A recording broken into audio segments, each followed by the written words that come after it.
My name is Dustin White, and I'm doing Introduction to Scanning and Preservation.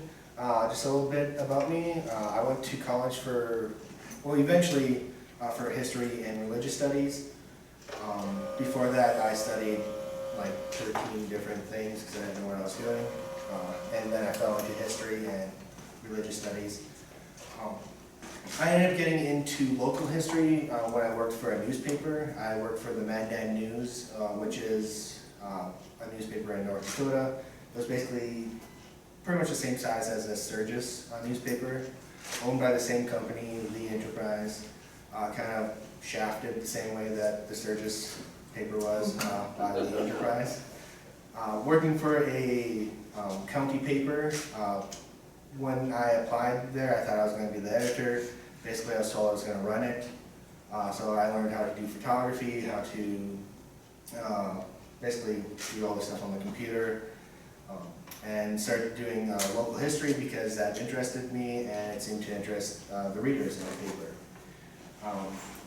And so my way into getting into scanning and preservation was just basically I had to, because people would send me this stuff and I'd figure it out, and then I'd have to figure out better ways to do it because my first ways were terrible, but you kind of learn how to do it over time. So just a brief history of photography. It started in 1825, probably is when the first photo was taken, and that's with a camera. We're not talking about other ways that they would have taken captured images. There was different ways that you could do it before that. But it was by the French scientist Joseph, I'm not going to pronounce his last name, but it was an 8-hour exposure, which is pretty amazing because now you take a photo in like 1/1000th of a second. But doing all the whole processes, you still take 10 minutes still. We usually don't take 8 hours anymore. The first photo of a human was taken by Louis Daguerre, again a French photographer. He became famous for doing the daguerreotype, which is an amazing image. So it actually changes colors depending on how you use it. It's based on mercury, so one of the reasons we don't use it because it's very deadly. Then John Herschel coined the term photography in 1839, and he made a glass negative, which is, from about that time onwards, people printed on glass just because it's a very flat surface.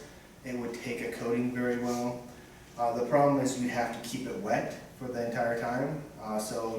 When you see a photographer doing wet plate, they're usually doing it on glass and they're running back and forth, kind of like a maniac. It's really interesting to see, but it's a very high quality negative.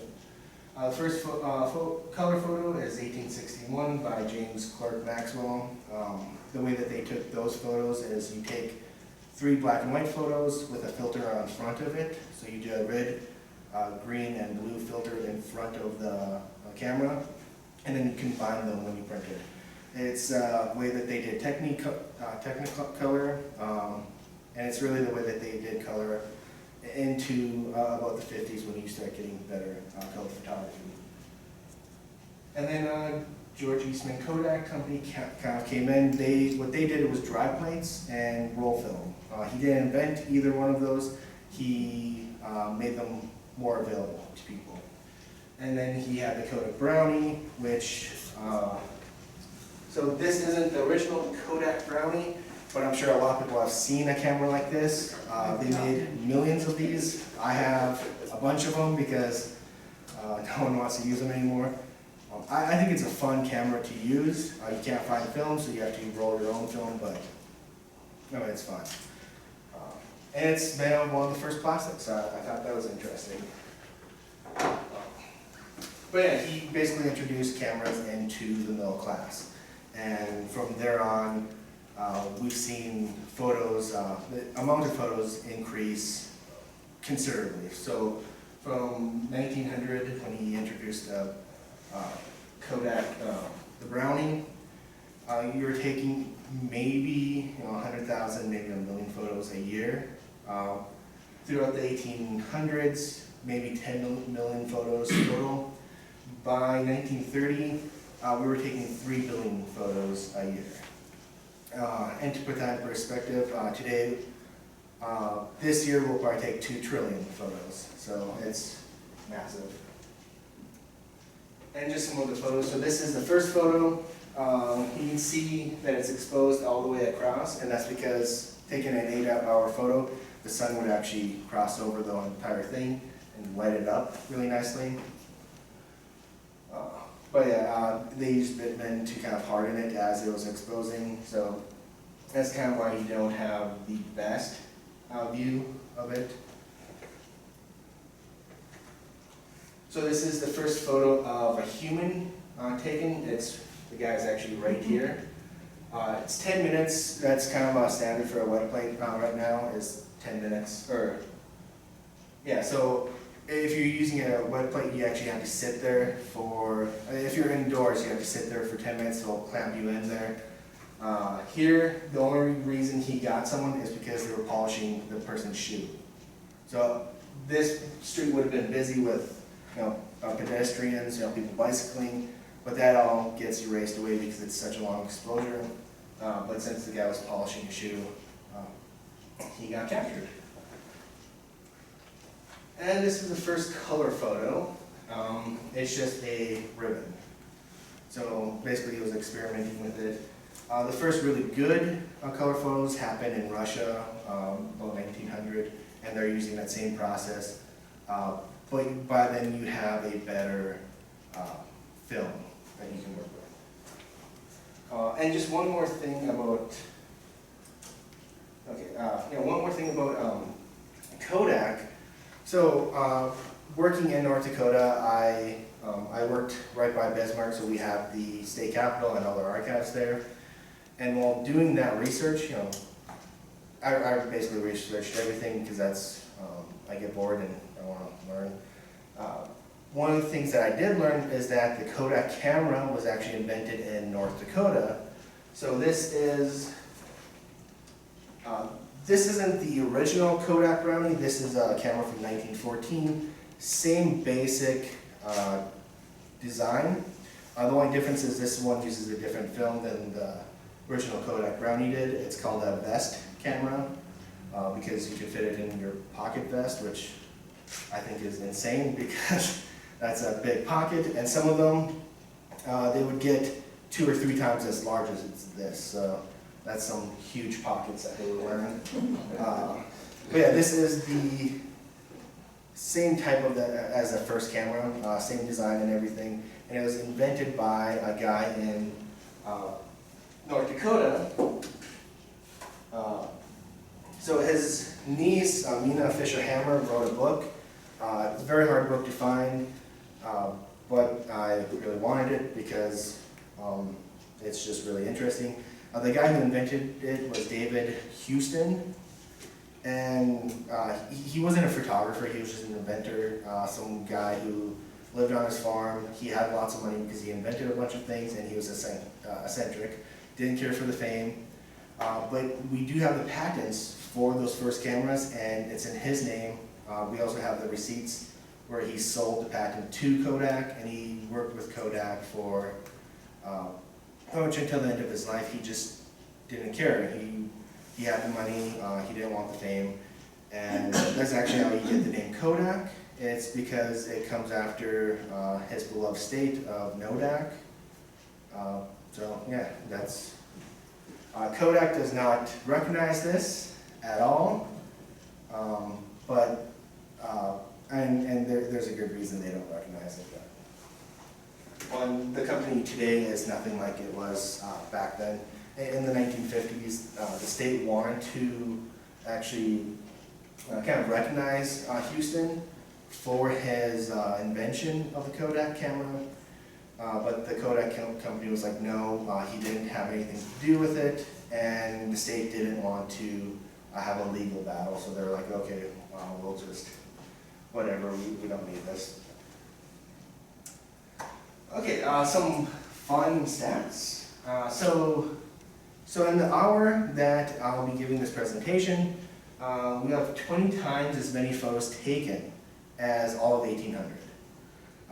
So we're taking a lot of photos today.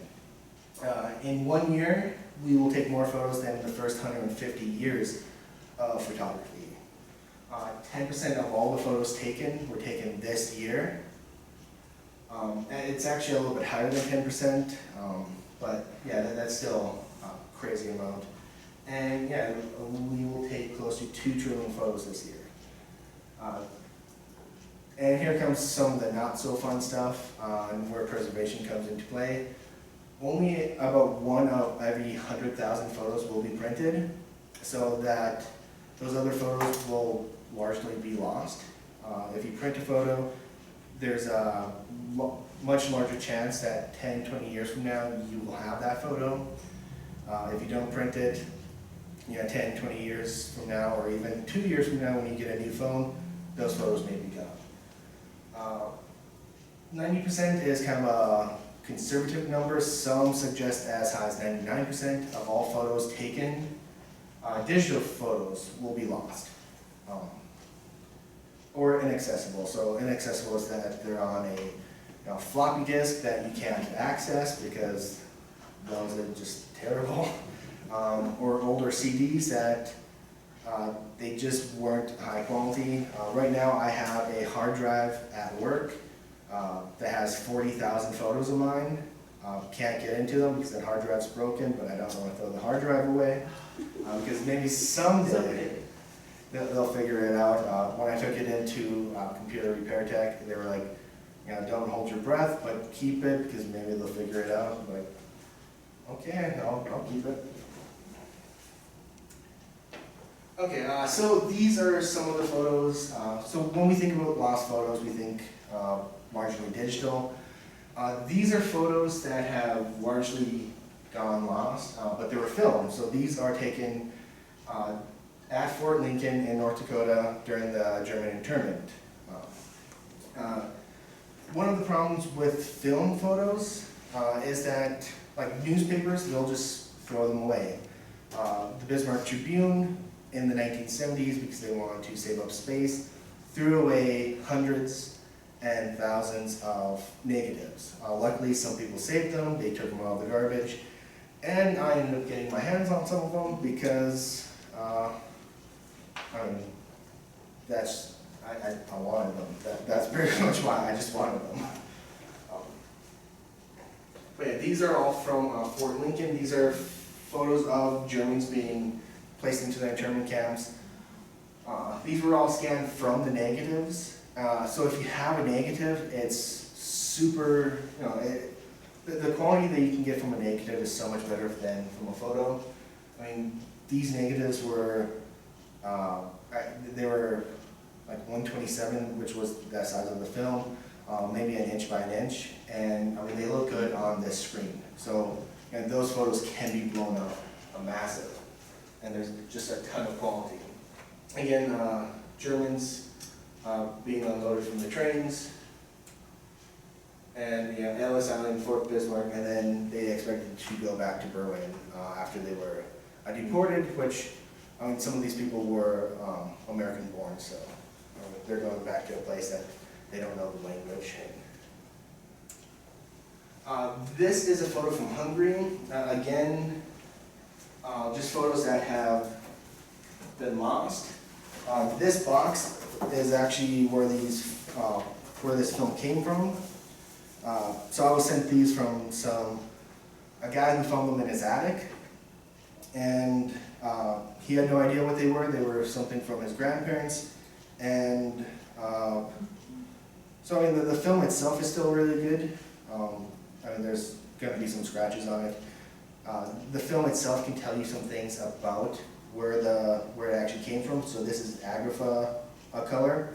This was a very popular film in Hungary in the 1930s, 1940s. You didn't really get it in the U.S. until quite a bit later.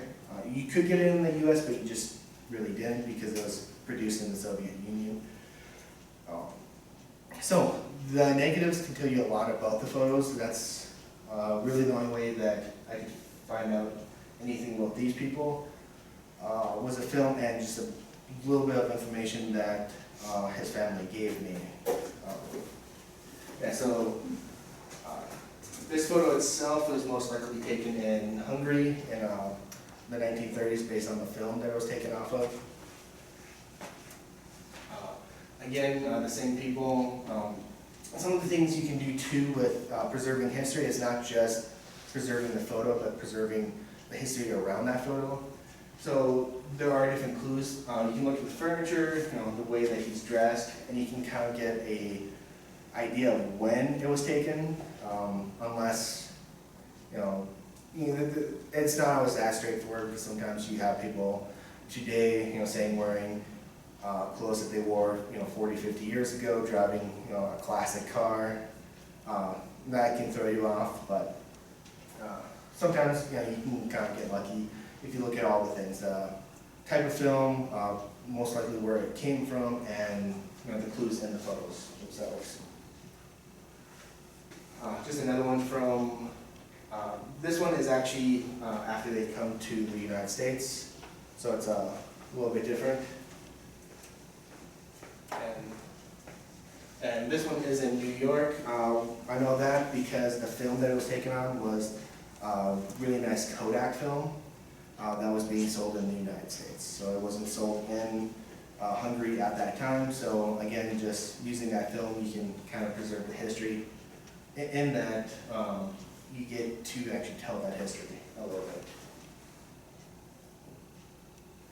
And then this is actually taken from New York. Again, the cars, they'll tell part of the story. You can actually, with Street View today, it's amazing. You can actually go into different streets and find some clues. That's how I found this one was New York. I kind of was able to boil it down by some other clues within the film strip. And then I got bored one day and I just started going around Google Earth or Google Maps at Street View and trying to pick out where it was taken. If you don't have the time to do that, that's understandable. I get bored sometimes. So. And then I like this one because he's actually producing photography stuff. So you have the photo flash bulbs. These are the ones that would blind you if they accidentally went off. I have been blinded by them because it accidentally went off, and it's not very fun. And then just a few more photos from there. This one was actually taken in North Dakota. I do have that photo. So this one was found in a trunk of a photographer. That's the only thing I knew about him. But he was from North Dakota, so that's kind of interesting. You don't usually see elephants, so must have been with the circus. Again, you're just kind of using the clues to figure out what is there. And as you can see, you can still, this is, what, like a tenth of that size, so even an old photo can be blown up quite a bit. Film usually can do a little bit better just because it has all the information there. You're not kind of interpreting anything, you have the information. Photos, a little bit harder because you pretty much have to scan them as is. You can't compensate for a lot of the things. But scanning today is actually pretty easy. We'll get into that in just a moment. So best ways to preserve photos. If you're a photographer, one of the things that photographers always tell you is that you need 3 copies. So usually when they're talking about copies, one will be print. So if the photos that you like the best, you'll have printed, because a printed photo is going to last longer than a digital negative, just because it's something physical. You don't have to worry about your computer going down for some reason. You don't have to worry about the programs not being able to read it anymore. So one of the ways is just to print your photos. It's super easy. Usually photographers will also keep 2 digital copies, one on the cloud or one on a hard drive at someone's house, just in case your house burns down, you have an extra copy. So that's really the best way to preserve photos, and that will usually save you 99% of the time. There's nothing perfect. No, another one is keeping your film, the film negatives. Like this photo, if I start scratching it up, it's going to be a lot harder to repair it. If I tear it, it's going to be a lot harder to repair. If it gets hit by too much sunlight, it's going to degrade. There's so much that can go wrong with a photo. If you're using a negative and just put it away, nicely, unless you're soaking it in water or setting it on fire, it's most likely going to be good. Even if it gets hit by sun, you can usually still get something from it. If it wasn't processed properly, it's going to degrade over time, but if you go to a quality person who actually develops it, that shouldn't be an issue. And a good way to actually preserve photos and negatives is just to have a high quality scan of them. And when I say high quality, you want a large file, because in 10 years from now, if you have, say, we can look at just like 10 years ago, a good quality scan, you might have a megabyte of information. Some of the photos that I produce now are gigabytes. So 1 megabyte photo is going to look really small. That's one of the problems that we have at our store all the time, is people coming in with an old phone wanting to get that photo blown up, and there's just not enough information there. So having a high quality scan of your stuff is going to help a lot in the future, just because it will allow you to access it longer, because you will have that information. And then even doing scans every so often, just so that you can keep up with the size, because as we continue to progress, the older stuff just doesn't look as good, and it keeps getting smaller on our monitors, and it just don't have the information that you'd like. Don't rely on Facebook, because Facebook could go down any day, and then if that's where all your backup photos are, they're gone. Any social media site, Flickr is one of the big ones. I don't know if any of you guys ever used Flickr. I did. I lost about 10,000 photos from it when they decided to sell the company. And I was a lucky one. Some people had lost hundreds of thousands of photos.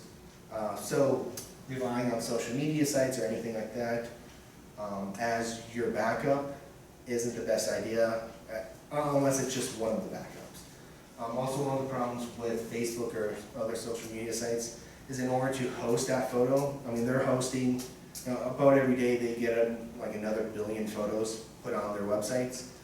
In order to host all that, they need to make this file smaller, so you can get the files are degraded in that way.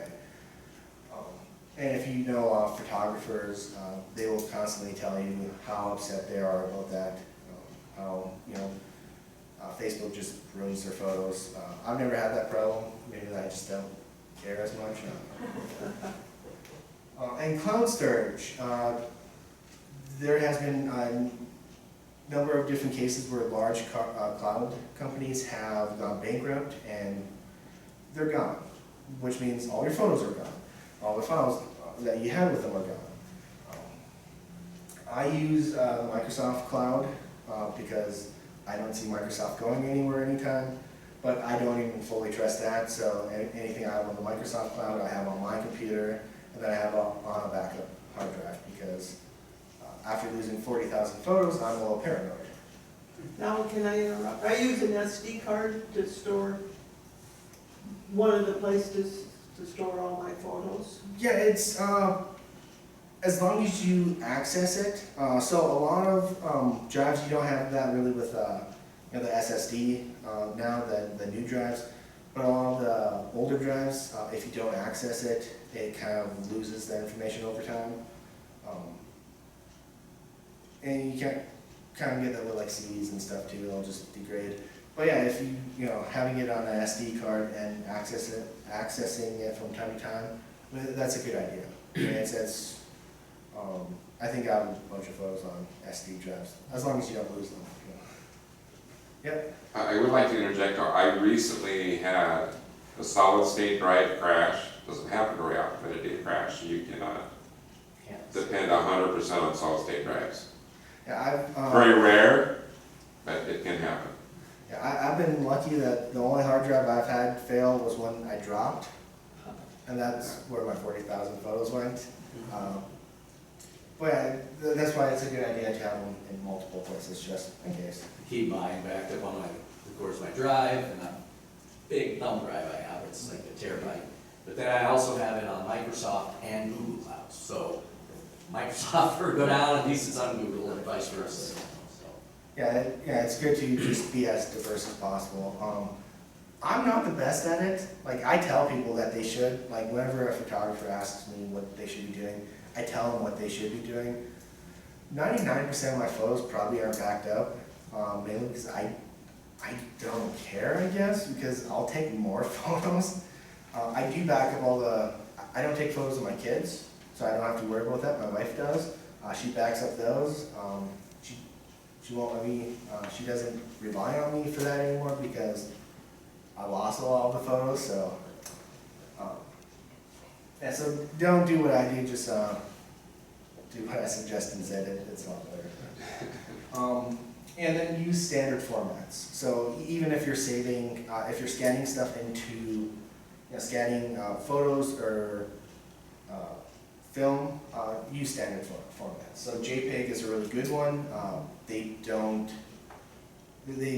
kind of the standard across everything. And as new technology advances, there's a chance that JPEG will be overtaken, or that we can't read current JPEG photos because the JPEG protocol is updated. But JPEG is usually a good thing to save. That's why I save all my scans as. Yep. JPEG is what I did on my iPhone X, but my son has the newest iPhone, and it does HEIC. Yeah, that's a high efficiency something. I think my camera does that too. I don't know enough about that format to really trust it, and it's a new format. Usually those can be converted over pretty easily though. So It's a problem for me because I put my computer as HP, and it doesn't like to go over. he should be able to change that in his phone where he takes dual photo. I know on mine, I guess I don't know too much about iPhone. My wife has an iPhone, and I know on hers we can save it both ways. On my phone, I save it, I just never even click on it, just because I don't, it's a better quality photo, but the problem is there's a lot of things I won't read it. So yeah, that's That's a big problem. yeah, and we don't know how long that, is even gonna stay out there. So that's why I suggest JPEG, just because it's been out there forever. Like I don't know when it was invented, but it's been there since I've used computers, so. I tend to use JPEG if I'm gonna share a photo, or, put it online or something like that. And anything that I'm trying to get a big file for that I wanna keep, I use TIFF, because JPEG tends to compress your photos when you open them and close them, and eventually it can, in a long time, can compress your photos down smaller. So if I'm gonna save something, I usually do a TIFF, but. Yeah, so if I'm scanning film, I'll usually do TIFF just because I can get a larger file, and then I'll export it as JPEG, so I end up having, I'll have like 3 or 4 copies of each file. Just I could simplify it, but I don't. With the TIFF, you can do metadata. Oh yeah, where you can put all your information in there. I think any of the image files, you should be able to do metadata, but I don't know that you can with JPEG. maybe not. Yeah, I know a lot of places will also strip it off on, I think Facebook strips all of my metadata off now. I think that might be a setting, I don't know. It doesn't help me anyways, because like with film, if you're shooting film, you're supposed to write down your aperture, the type of film and all that, so you can replicate that photo, which is a really good idea. If you're taking digital photos, it'll save that in your file. I don't do any of that, so, but I tell other people to do it because it's a really good idea. So and then DNG, it's a digital negative. Adobe created it, and it was supposed to be the standard across everything. I shoot Pentax, Pentax digital cameras. I can say the DMG there, and I trust that because it's been around for like 30 years now. But yeah, just any standard format is usually better, just because you'll be able to access it across everything. You don't have to really worry about that. And as new technology comes, you don't have to worry about that specialized technology kind of going away. So you see this with a lot of digital cameras, where you can't actually access the files anymore because the format that it's saved it in isn't supported by anything.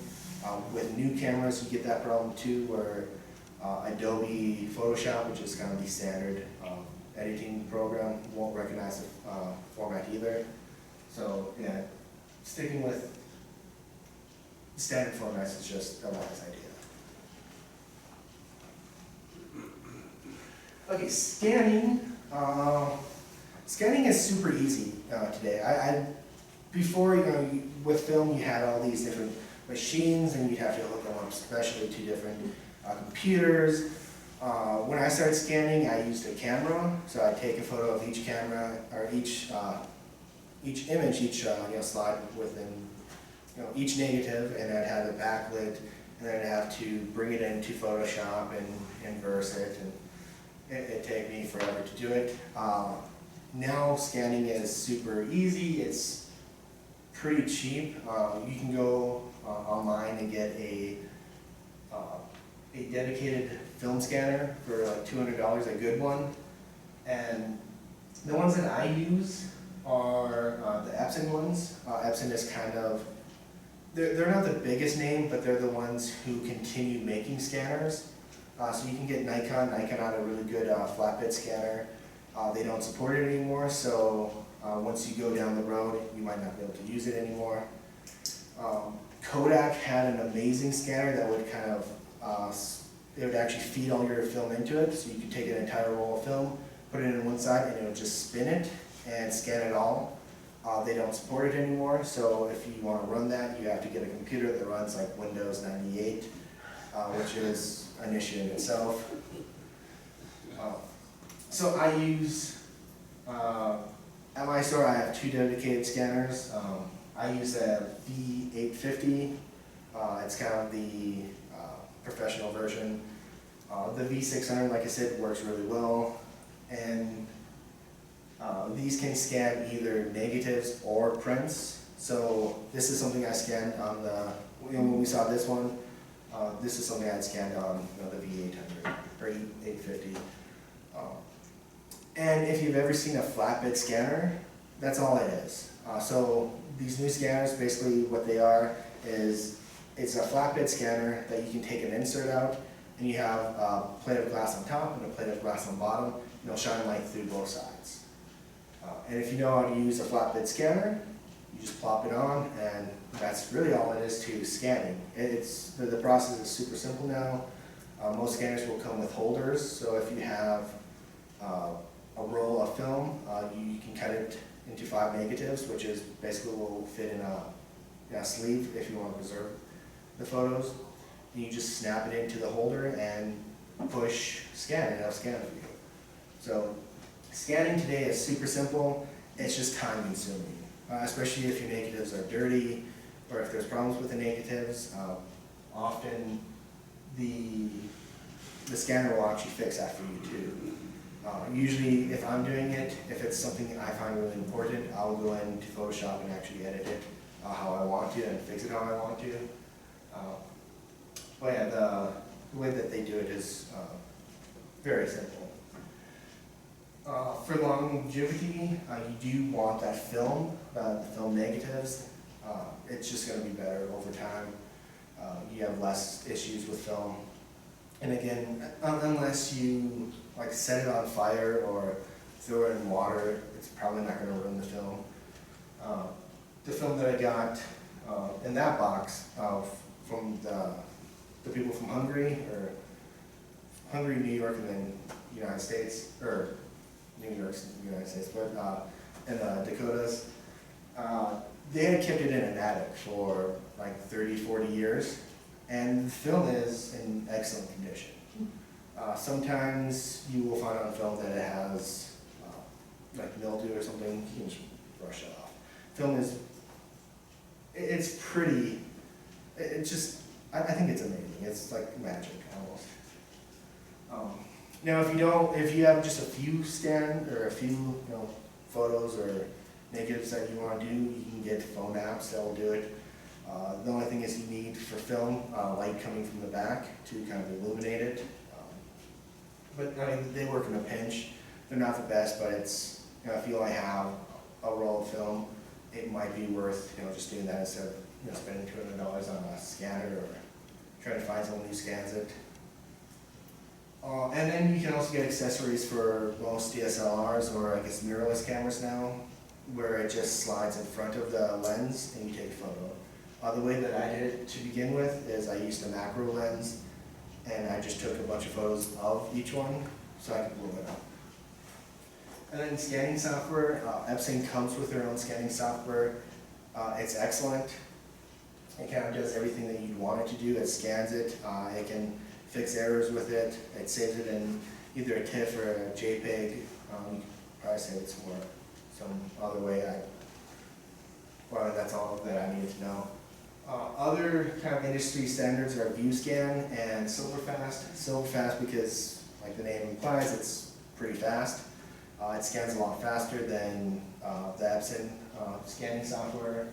And ViewScan has better color correction.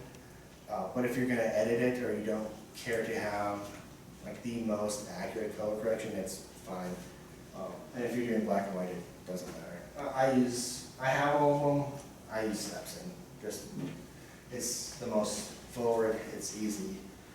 And if you're scanning a bunch of film, you want it to be easy because it gets very tedious over time. And then using photo editing software to correct issues. I actually have the next slides will actually show some of the issues that have to be corrected. Okay, the next slide after this will have the issues. But yeah, just some of the issues to look for. Dust and scratches. With most of the editing software, it will fix those. It's not a problem. Color correction. Older film has a problem with this. As the film ages, it will shift colors. It'll have a color shift. Super easy to fix. Proper lighting. Most of them will just put more light in the back so you get a properly lit negative and so your photo looks better. And you have a thing called Newton rings, where basically you have a gap in between the film and the glass, and it'll provide a reflection and you'll get a little ring. Most scanners, and I've never actually had that problem. But you can buy anti-Newton ring holders that'll prevent it, but it really isn't a big issue. But these are kind of the major ones that people look for. Okay, so some of the major issues. A torn photo. Within Photoshop, you can actually piece it all back together. This was my test one because I wanted to see if I could do it. And it's not all that hard as long as you have the majority of the photo with you. Really, it's just almost like doing a jigsaw puzzle. You just kind of put it all together, and then Photoshop has different tools that just heals it up. So again, a lot of this stuff has become super simple because technology advances. It's really nice. So using Photoshop, how long did it take you? So on this one, I used Photoshop Studio 4, which was an old version that I had no idea how to use. It probably took me like 3 hours. If I were to do it today with I have the newest version of Photoshop, where you can find tutorials online. After looking at a tutorial and then doing it, maybe an hour. And then often online, if you can get the basics of it, other people will help often too. You can put it on, I'm in a number of different Facebook groups. You put it on Facebook in one of those groups. Even if you don't want them to fix it, they'll fix it for you anyways and be like, oh, this is what I'll do. Yeah, so it's a lot easier to do this stuff now. You could also repair it in real life with tape and glues. I found it easier to do Photoshop because you can fix everything of it. So you can do colorization. This is a German man who was getting put into the Fort Lincoln internment camp. That's the original photo. And this is the colorized version I did. So instead of colorizing it by hand like they used to, where you have these special pencils and stuff, in Photoshop you can do it all as well, so you can kind of add color to it. There are different programs that will automatically colorize it. I hate those programs because they never do a good job. And this isn't super hard. So basically what you're doing here, in Photoshop, you're just masking different things. So you're selecting it, and then you just apply the paint to it. And you kind of guess based on the tones, like, you know this is going to be black. You just know it's going to be black. Knowing that it's a military photo, you know that it's going to be military green. And then the wood, you kind of know what color wood is. So you make a lot of guesses, but they're educated guesses, and you can kind of get it by just the tones too. So you know if something's going to be dark, you got to do that. You got to color it dark. Some of the issues though is if you get really old film, colorizing can be really difficult because it won't pick up red light, some won't pick up blue light, so that can kind of throw it off. Probably when you're colorizing it, you're kind of making it up, so it's okay. And then color correction. This is probably the major one. This is film that was like 40 years old that I shot because I had it. And film does degrade over time, especially older film. The colors will shift a lot more. And when scanning it, in order to really get it back to what it should look like, you do have to do some color corrections. And you can kind of usually predict where the colors are going to shift. So on this one, you see a shift more towards, instead of magenta, it goes green. So you're just going to add magenta to it. So you usually just shifting the colors back. And it's, once you get a hang of it, it's not super hard. And it's usually pretty simple once you figure out where the color shifted. You just kind of move it back.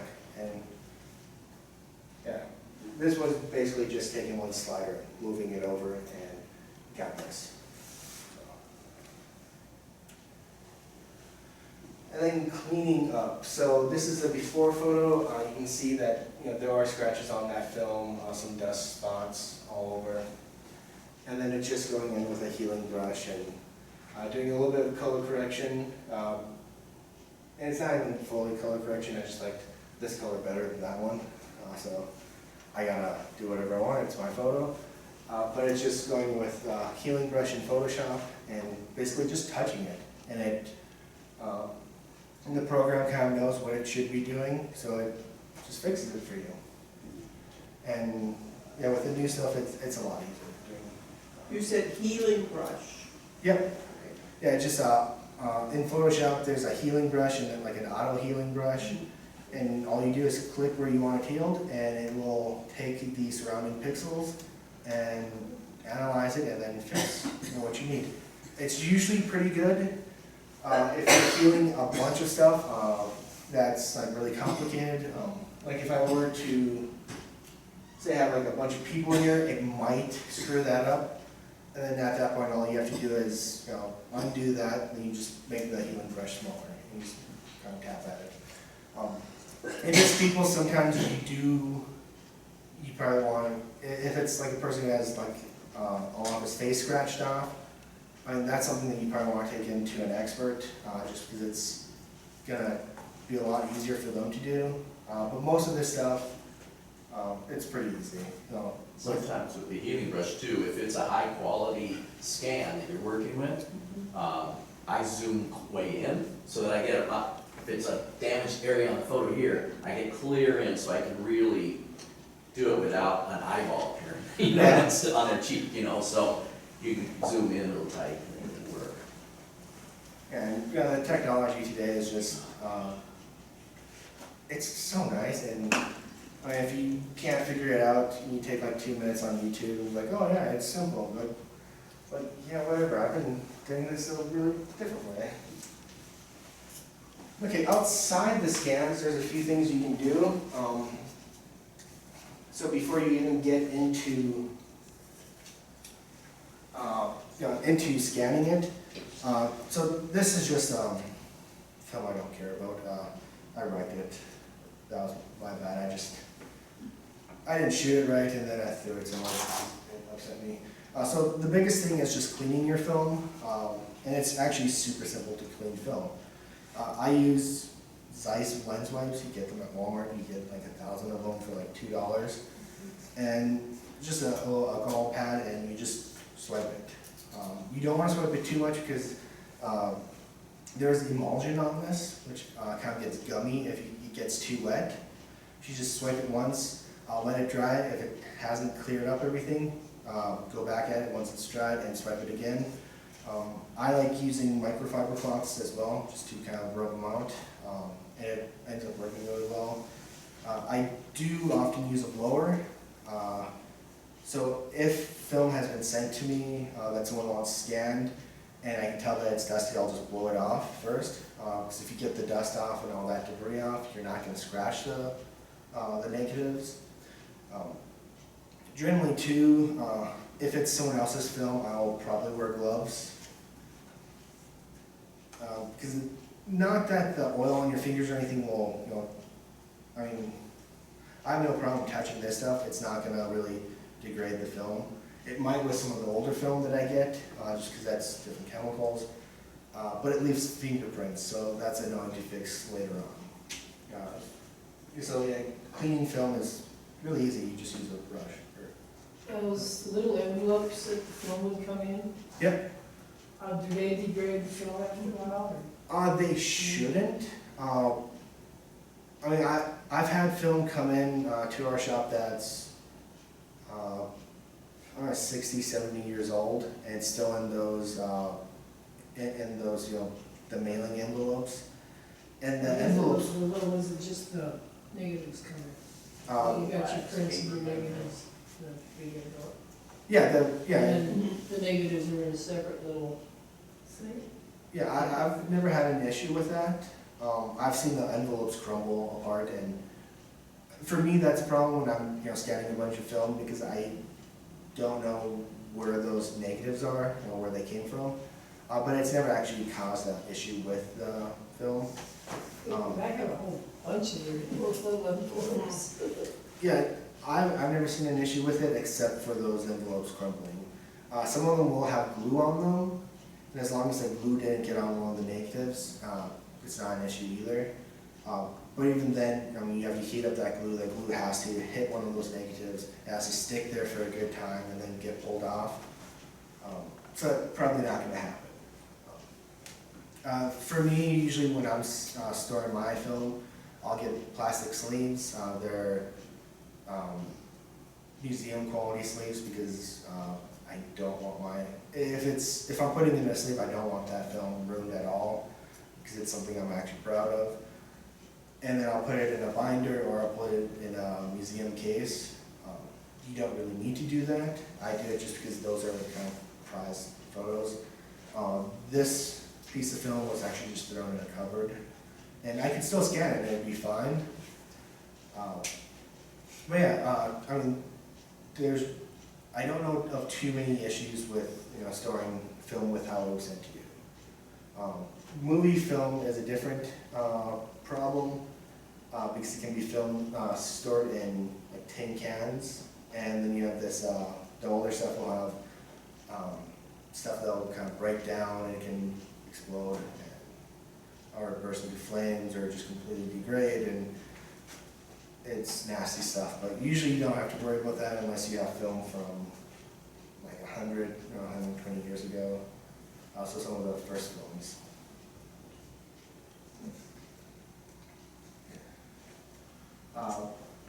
And then there's cleaning your prints too. So cleaning your prints, I would never take alcohol on them, because generally you don't know what type of ink was used on it. Older ink will often smear. Some of the stuff that we print actually has a film over it, so it's like, I put it in water just to see how long it would last, because why not? And nothing happens to it. But you just don't know, the quality of the ink or anything like that. So there, I just use a microfiber cloth, just kind of brush it off.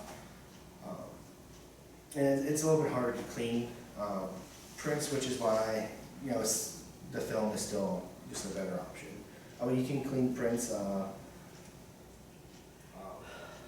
but yeah, it's just a little bit more difficult, and you don't really want to get them wet because it can smear the ink. It can, you'll get blotches in there. Photos. You can frame your prints. That is usually a good idea, because you don't have the elements hitting it. You're not going to get dust on it. The one problem is just where you hang it. So we've had quite a few people come in who have had photos hanging in their houses where the sun has hit over and over again. And you don't notice this until, 10, 20 years down the road, where that photo isn't brightly colored, it's almost black and white. And that's always, interesting. You can always add color back to it, but it's a tedious process, especially if, there's a lot of designs on it. But what I do, I use Plexiglas, UV protected Plexiglas, and I'll usually preserve it as well. Plus, if your frame does fall down, you don't have glass everywhere. So yeah, whenever we do a frame at our store, if I have to put a frame on, Plexiglass in front of it, or some type of protector in front of it, I'll put Plexiglass just because I don't want people cutting themselves, and I just don't do better. It is much more terrible to cut though. I hate cutting it. And then there's protective sprays and films. So a lot of the stuff that my wife and I do, we've done banners, we'll just spray that with a clear matte spray. And that's usually on canvas. You can't see it, and it lasts forever. Or it probably doesn't last forever, but it's lasted us forever, so it's good stuff. You can also get museum quality, paste and stuff. And that's going to depend on what type of print you have again. If it's inkjet, you don't want to put anything wet that you're going to smear on it. So inkjet, I'll often use a spray and just spray it. And that's just a normal kind of clear spray, a clear coat that you can get from Walmart. They tend to work pretty good. If it's a high quality print, you can get this museum quality mixes from most print stores, and you just kind of mix it with a little bit of water, and you spray that with an air gun, and it provides a protective spray over it. So if it does get splashed with water, you can clean it off. It's not going to ruin the ink or anything like that. But then if you have the negative, it doesn't matter. You can always get it printed again.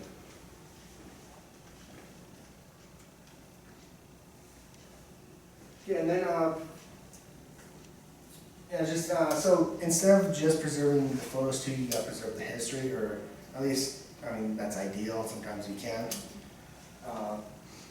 So yeah, preserving the photo is more than just preserving the image, because if you have a photo that is of a person that no one knows, there's nothing there. It might be a really nice photo, but who knows? It doesn't.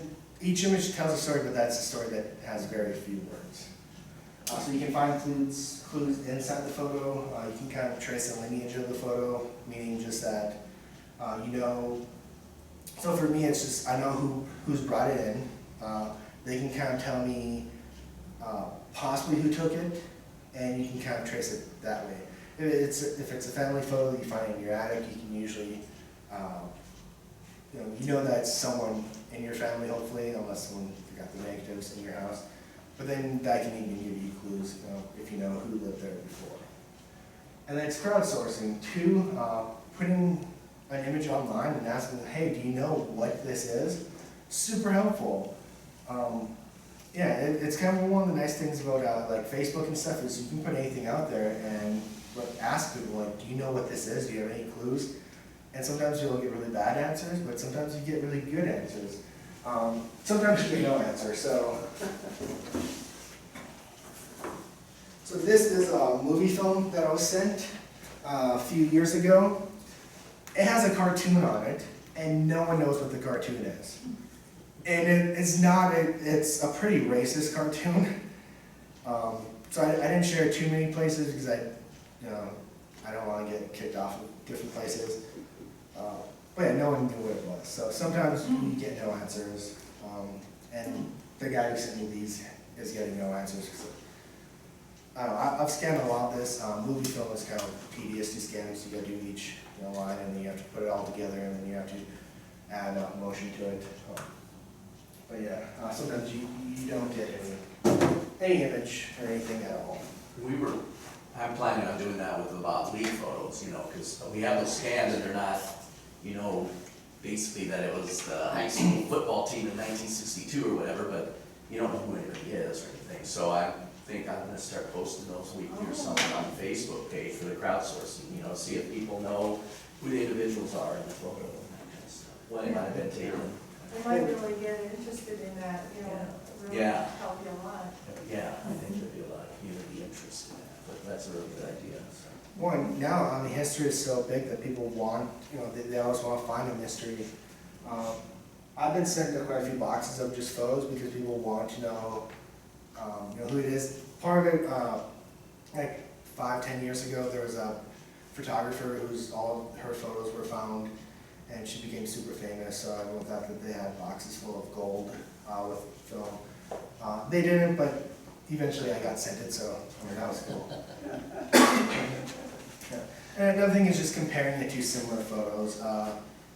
So you can usually find a monument or something, and that can kind of bring it to Google Images is great because whenever I wanted to find me an exact photo, it can't.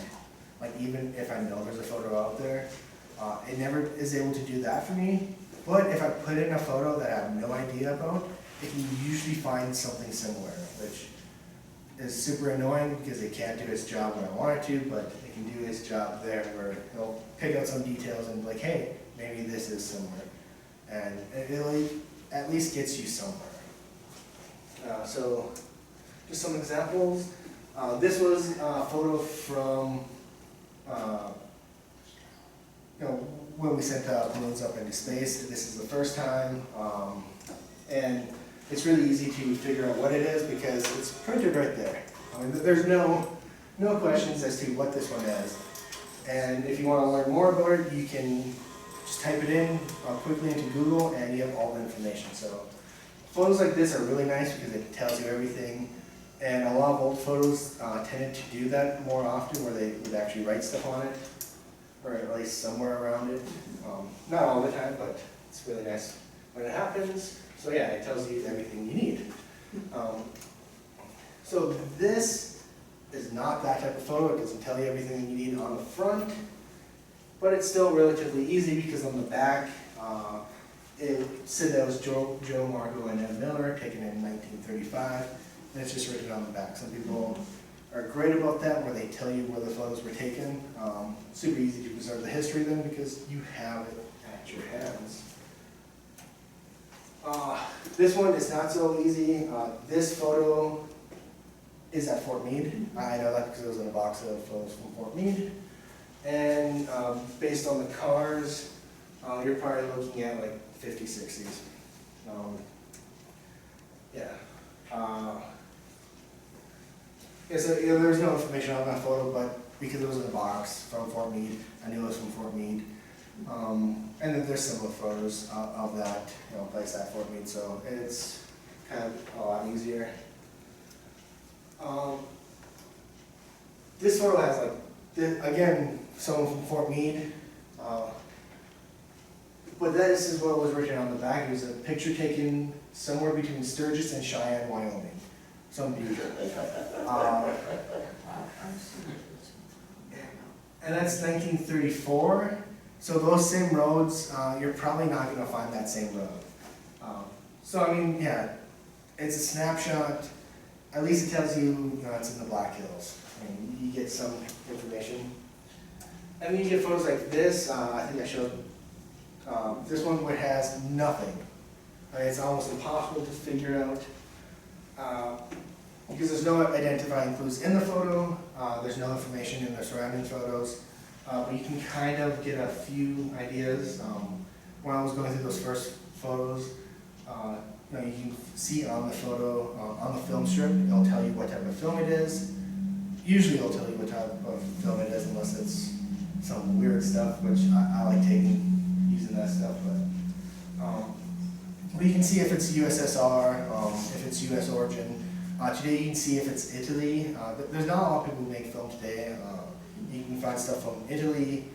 Most of it's from the US, so it's not going to help too much. Kodak is still one of the bigger ones. And then there's Fujifilm, so like if you find a print today, or if it's film today, it's not going to tell you anything, because there's like 3 companies that make film. Back then though, it would tell you because, just because of the different embargoes that people had, where the film was available, you can kind of find that a little bit easier.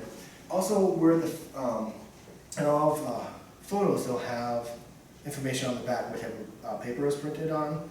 So you can find kind of the date, usually where it was printed, if it's a specialty paper, and kind of if it was printed in the US or overseas.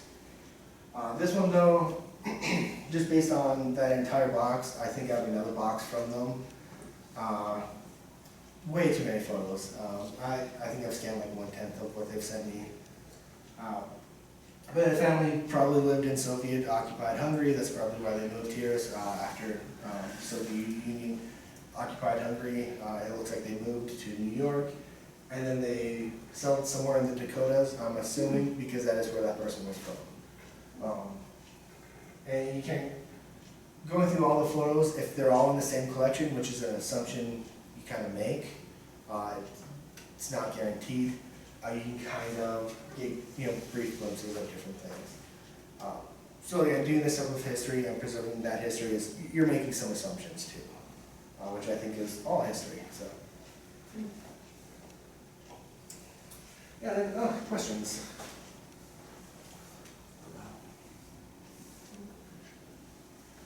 Yeah, so the big takeaway is if you want to scan film, it's super easy now. And what amount do you increase the file size? I mean, if you're scanning a small image like this, and I think it defaults usually 300 or 600 dpi, you increase that so you can make a bigger print, right? Yep. How much do you generally increase that? So on the V850, when you look at a scanner though, I think the V850 goes up to like 25,000 PPI or DPI. It's made up, it's a made up number. It doesn't actually go that high. There is a, there's basically 2 DPIs that you can look at. One is the native one. So I think mine will go up to about 12,000. And then after that it starts just adding information, and it can be a good film, a good scan, but it's adding information that's not there in order to make it higher quality. So I usually don't go up to 12,000. It takes forever for a scan to do that. I do have a 35mm image at my store that I blew up to like 4 foot, and that was based off of probably like 8,000. So yeah, with a film negative, I can take a 35mm negative, blow up to 4 foot on like 8,000 DPI. I probably could have gone larger, but that was as large as my printer would go. But the thing too is, like usually if I scan something, I'll do it probably 600, maybe 1,200, just because it's going to give them a good size that they can work with. But if they're going to print it, I might only do 300, depending on the size that they want to print it. So the larger that you print, you'd think you need more DPI, but really you need less, because you're going to stand further away. So like a billboard is like 3. I think 3 DPI or something. So the farther away, the less that you need for printing. But if you're just doing it on a screen, I usually do about 1,200. I just had a comment, when you mentioned that newspaper, that they had thrown away negatives, Mhm. we had that happen here in town. Yeah, Yeah, it's, another company bought out Allison's and, yeah, they got rid of all their old stuff. So. yeah, it was a sad deal. Yeah, I'm always, I know Mandan News, when they moved to a different place, they threw away all their negatives.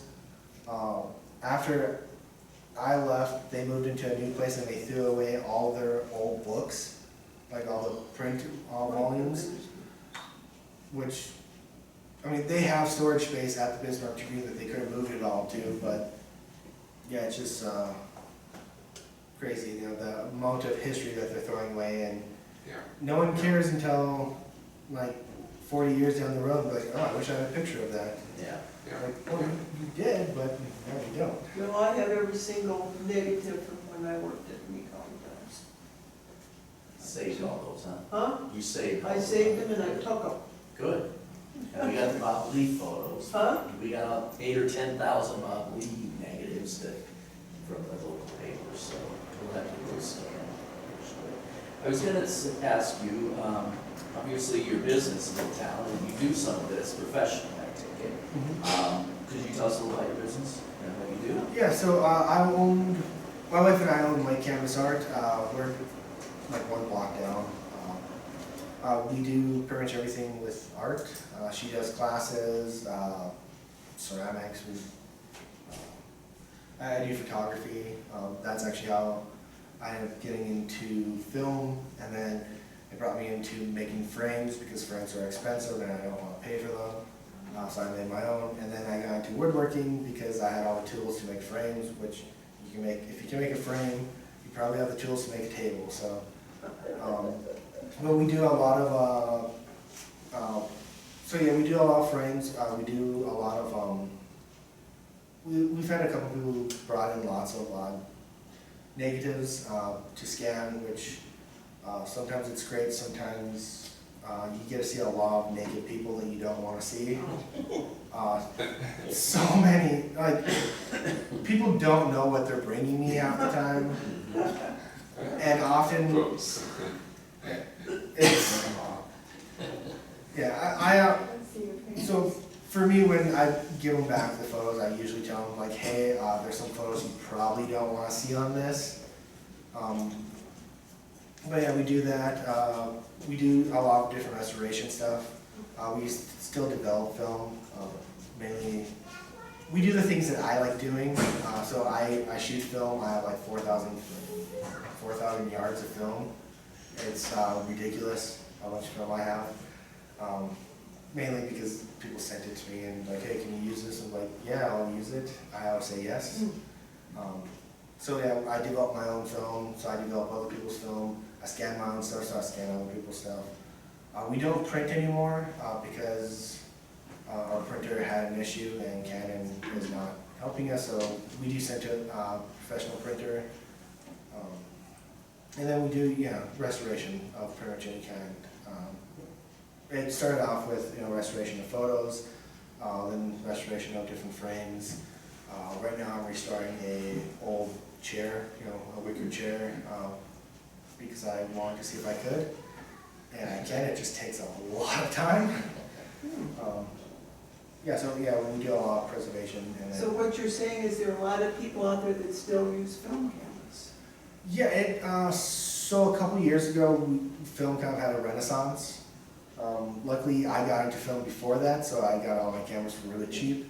And then I sold those cameras for like 10 times what I bought them for, which again was good for me. But yeah, film kind of had a renaissance. And a lot of people just have film lying around that, like, they open up a drawer and be like, oh, I have like 30 rolls of film, can you develop it? And be like, yeah, I guess I can. So that's mainly what the film I get now is just people who have it lying around. But yeah, we do get a lot of new film as well. Not as much as the old film.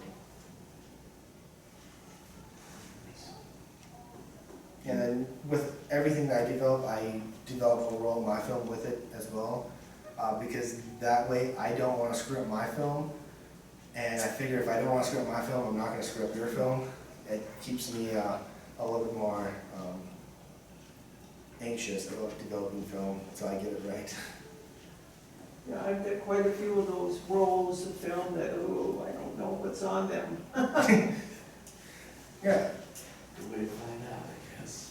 Could be naked Naked bodies, I people, don't know. who knows? yeah, the first time someone sent me one, I was surprised.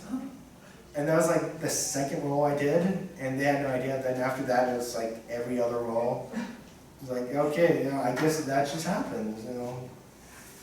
But yeah, then, yeah, the film that we can develop too, I think the oldest roll of film I've developed is 80 years old. Wow. And it's not the best quality, like over that, if it's not preserved, if it's not sitting in the right places, it'll degrade a little bit. Just the chemicals in it, but you can usually still get photos from that.